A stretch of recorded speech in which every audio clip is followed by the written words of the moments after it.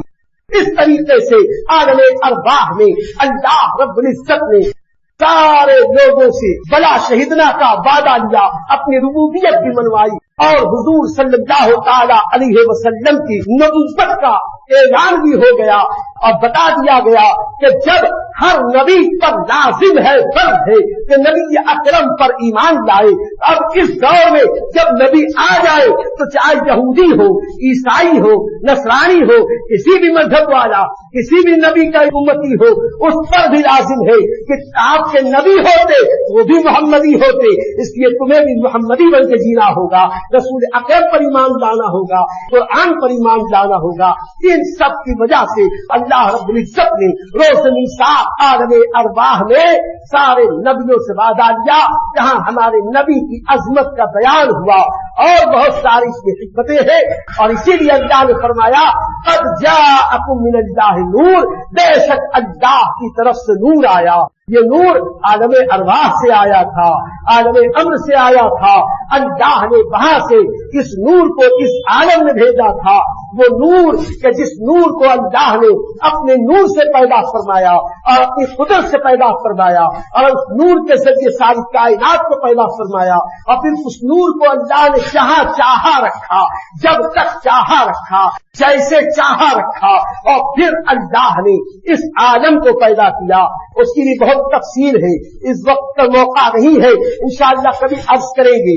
اللہ نے زمین کو پیدا کیا، پھر زمین پہ جنات بسائے گئے، پھر جنات نے فتنہ و فساد کیا، پھر جنات قتل کیے گئے، بھگائے گئے، کچھ بچے وہ جنگلوں میں ویران جزیروں میں بھیجے گئے، اور پھر یا تو فرشتے تھے یا چند جنات بچے تھے، اور ایک جناتوں کا باپ ابلیس عزازیل بچا تھا۔ ایسے وقت میں اللہ رب العزت نے یہ ارادہ فرمایا کہ میں نے جس کے لیے ساری کائنات بنائی ہے اب اس کو ظاہر کر دوں۔ ابھی تک اس نبی کو اللہ نے پردے غیب میں رکھا تھا، اس پردے غیب سے عالم شہود میں لانے کے لیے اللہ نے ارادہ فرمایا اور اس فرشتوں کے سامنے اعلان کیا۔ اب وہ کیا اعلان کیا، کس طریقے سے اللہ نے حضرت سرکار علیہ الصلوۃ والسلام کے جلوے کو ظاہر کرنے کا اہتمام کیا، اسی میں حضرت آدم علیہ السلام کی تقریر انشاءاللہ کل سے ہم بیان کریں گے۔ اللہ تعالی ہمیں اپنے اور اپنے محبوبوں کا ذکر خیر کرتے رہنے کی توفیق عطا فرمائے۔ وآخر دعوانا ان الحمد للہ رب العالمین۔